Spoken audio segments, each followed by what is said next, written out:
Dr. Wang, it's a pleasure to talk to you.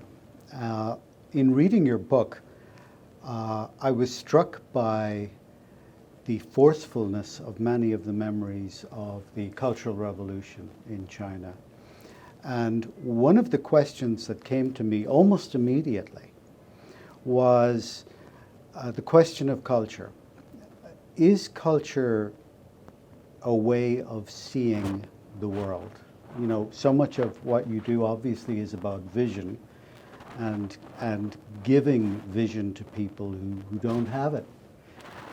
Is culture a way of creating a sense of vision that we carry with us through our lives based on what we've experienced?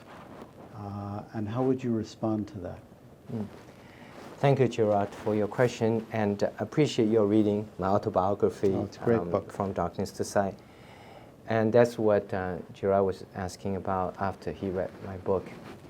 One of the interesting questions today in a very polarized, divided world is people, all of us sometimes are puzzled. Why faced with the same reality, we have different interpretation, we have different feeling, we have different points of views. Why is that? If we're looking at the same thing, shouldn't we all have the same viewpoints? And as an ophthalmologist, and I can give a very good analogy. Now think about, if we look at the same world, one person, let's say I look at through a red glasses, and Gerard is looking through a blue pair of glasses. We, in fact, will see different things, even though we're looking at the same world.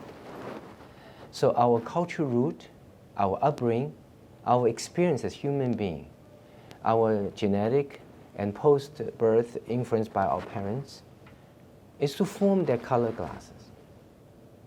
So therefore, because my pair of colored glasses is different from Gerard's, we end up looking at the same world, same objective reality, end up with different subjective interpretations.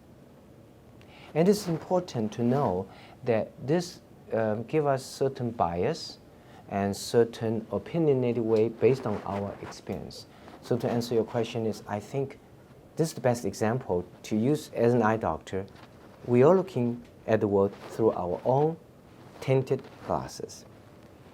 Is to recognize another person's looking at the same world with different tinted glasses based on his or her own life experience. And to recognize at the end we all want the same thing. We may interpret it differently because of our cultural upbringing. And the challenge is, how can we see the world through another person's pair of tinted glasses? And does that go to the whole idea of stories? Why, for instance, you wrote the book? You spoke about your grandfather telling you stories about World War II and treating soldiers.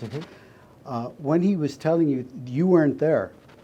So are stories a way of also giving vision to the past? Is history a kind of a vision? And is there a public and private history? For instance, the private history of your grandfather. Is that a way of him allowing you to experience his past? And is that some way that different cultures can share their experiences? Some people say cultures can't meet, that they're separate, that there is no bridge. Yes. Are stories and books a way of bridging cultures in your view? Yes. The question is excellent. I appreciate the question again, Gerard. Is we know, all of us, we do know, Gerard Kazan, myself, and Gerard, we all know that storytelling is the best way to connect people. The interesting question is why? Why story is such a powerful and natural and the best way to connect people across culture, ethnicities, and nationalities? And I think there's a very important reason that our human brain, as a doctor, I can kind of mention a little bit medically, that our human brain has the upper brain and the lower brain. Upper brain is our language, our logics, our reasoning, and the lower brain is our intuition, emotion, insight. So the reason that we have different opinions across nationalities and culture, ethnicities, is because very often we're trying to use the upper brain to interpret, to logically reason why we are different. So the way to truly connect people is to realize that, well, our upper brain, our language, our logics and reasoning are very different from Chinese American, Caucasian American, Jewish American, or any ethnicities. But our commonality is the deeper part of our brain, the lower brain. Why? Because lower brain is about music, it's about rhythm, it's about food, it's about love, it's about intuition, it's about emotion. So storytelling is the best way to connect people across cultures, ethnicities, and religions. It's because it's exploring the deeper part of our brain which we tend to share. For example, people wonder why Beethoven, he wrote symphonies, why his symphonies are so uniquely that they can transcend the difference, the boundaries between cultures and religions.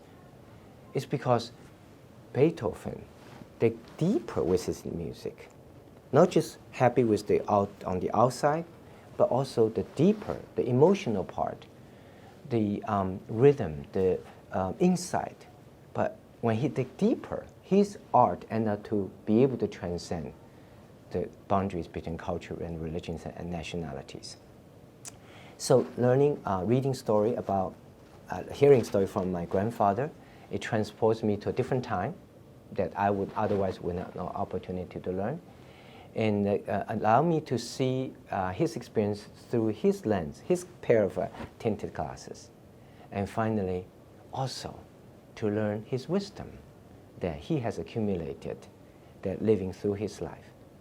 So you're right, storytelling is the best way to connect human beings, principally because it connects to the deeper part of human brain. The part has to do with intuitions, emotions, and insight, which we all share across religions and ethnicities and nationalities. So you could say in a sense that all knowledge comes through stories of one kind or another. If I go to a university and I'm listening to a learned professor, he's really telling me a story in the end. It may be in the form of notes and figures, but it's a story. Yes. And I'm listening to it. And if it's a good professor, that professor will tell a great story. Yes. If it's not a good professor, I'll be hearing a lot of numbers that don't connect in any way in my mind as a sentient human being. So one of the questions I had about the writing of the book is, what is the most important question that you asked yourself before you wrote this book? Thank you again. Gerard, again, is referring to my autobiography, From Darkness to Sight, which, as we mentioned earlier, has been made into a film, Sight, to be released by Universal Studios October 27th, Friday, in theaters across the United States. And Gerard, you asked about what's my message, why I wrote the book, and now turn into a movie. And as I think about it, the why and the reason is very simple. It's just one. As you might be able to gather, our viewers today from the tie I wear, I take care of people's eyesight for a living. You know who appreciates sight the most? Those who used to be blind. Who appreciate freedom the most? The freedom that we have in this country, the freedom that we desire as human beings, are those who used to not have freedom. So my book, From Darkness to Sight, and the film, Sight, it's about basically someone who used to be blind and come to share with all of you who always have had sight, how precious sight is. And the book and the movie is essentially a perspective, a story from someone who used to not have freedom and to come to share with all of you, our viewers today, who always had freedom in this country and who might have somewhat taken for granted what we always had, which is human nature, and how precious freedom is.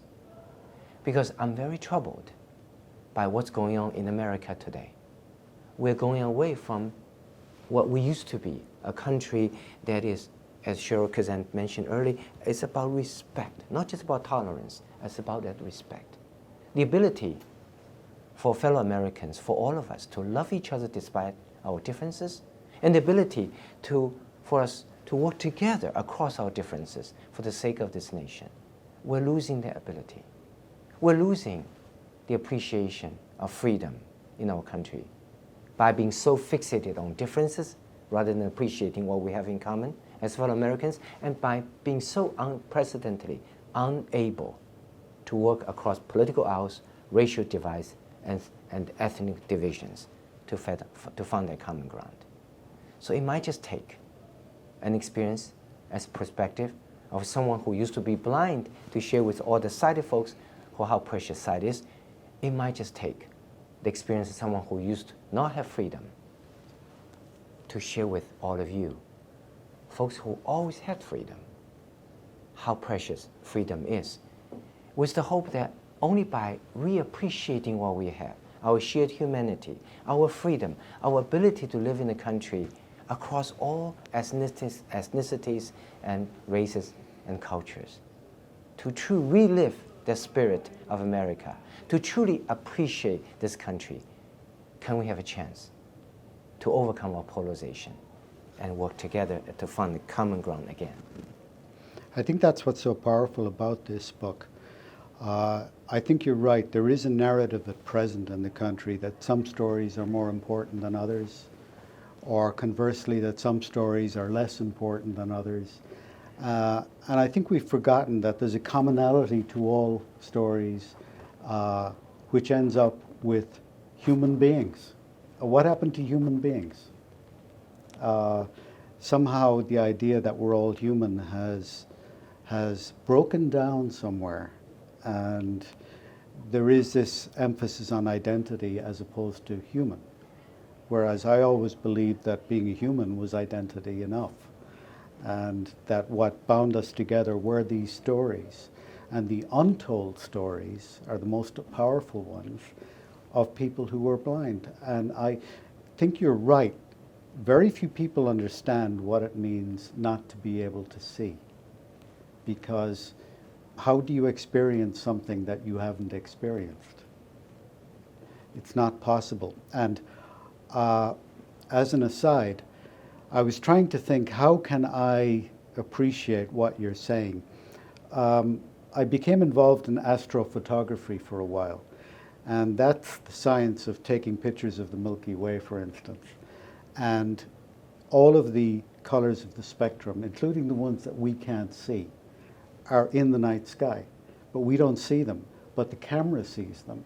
So that when it's developed, you see all those reds and blues, those fantastic pictures that we sometimes see in space magazines, etc.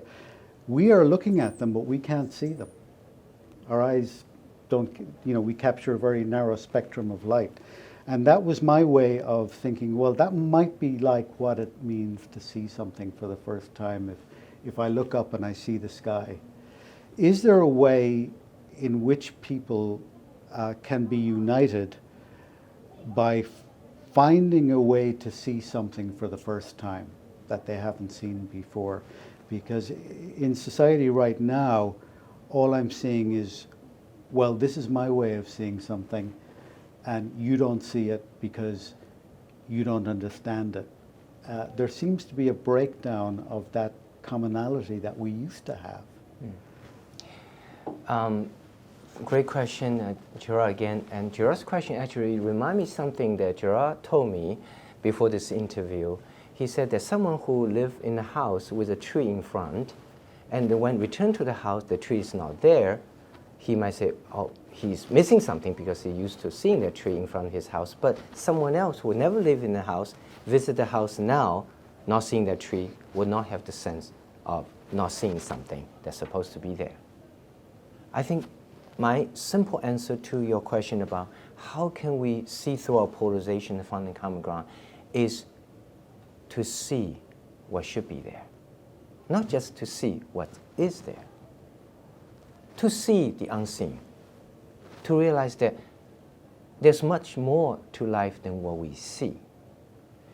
So what I meant is, for example, a great artist, a painter. I always say, as an appreciator of art, I would say, oh, this is a beautiful painting. But I think the difference between me and the artist who create that painting is I see what's there, but the great artist sees what should be there. It's not there yet. So I think our world is too superficial in many sense. Right. We are seeing what's actually there, but we need to see what should be there. And we need to see the unseen. So how can we see the unseen? First of all, the unseen part is what truly connects us. It's not about the human desire for power and control, which will drive us to polarize today. But the unseen is our emotion, our shared humanity, our common ground such as for music, food, and our desire for human universal desires for peace, security, and happiness. So the way to overcome our polarization, to bring us together in this world, and this is interesting to speak about this as an ophthalmologist, is for us to dare to see the unseen, to recognize there's more to life than what we see. We need to be like a great artist, not only see what's there, but also see what should be there. It's not there yet. And that means taking a risk. Yes. Because when you say, well, this is what I believe is unseen, this is what we need to see together, Yes. you're taking a risk by doing. Now you do that in your work all of the time. In your book you mentioned many times where science brings you to a point where you know that this and this is going to happen, but you don't know what's going to happen after that, and you have to take a risk. And there's the idea that science somehow ends and something else begins. You could call it a risk, or would you call it faith, or would you call it intuition? What do we call that thing that we call risk? Yeah. I think taking a risk is definitely the way to explore the deeper level, the lower brain of humanity, and that's where our common ground resides, right? And to answer the question, for example, ask myself, why Michelangelo, his David sculpture is so universally appealing? Why Da Vinci, his art, his painting, 16 Chapels, is so universally appealing, the Mona Lisa? And why Beethoven, his Fifth Symphony, the Fifth Symphony, is so universally appealing?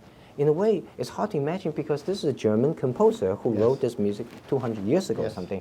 As a Chinese American, why do I feel the resonance? The answer is he has to dig deeper. Like Charles Dickens, that he wrote his novels, The Great Expectation, The Tale of Two Cities, is because he dig deeper while relying upon his own experience, which I try to do, rely upon my own experience because that's what I can speak about because I actually experienced it. But I didn't just stop at describing what happened. I dig deeper. I'm trying to find what are the deeper emotions. Because by going through the story, dig the deeper emotion, can I be able to connect with someone with different ethnicity background and connect with people with different religion, faith, and ethnicities and nationalities. That's where all of these different cultures came into one place. It wasn't just that they were patients and they were under the knife and that there was a lot at stake. It's that all of these people were stripped down to their barest humanity. And their stories had brought them to this point.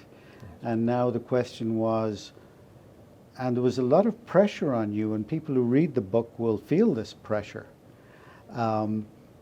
Can I do this, or is this person going to fall into darkness completely? Because there was also that risk. These people's humanity had been stripped down to hope and risk. Risk on your part, hope on their part. And you mentioned about risk, and I think it's a very important concept. We ask the question why we are so polarized and why we're so unable to work together. It's because we stay within our comfort zone. What's the comfort zone? to interact with people who are like me, to talk about part of the culture that I'm intimately familiar with, but to truly find common ground across religions and ethnicities, nationalities. To truly find that common ground, we have to take a risk. We have to be able to learn how to see the world from another person's pair of tinted glasses. And we have to learn to speak the language of the listener. By only doing that, taking that risk, take a leap of faith, Yes. can we be able to truly dig deeper in all of us? And whether it's your story or my story, it's not the story itself, it's the deeper humanity that manifested through their story that's truly connect you, me, and Cheryl, all of us.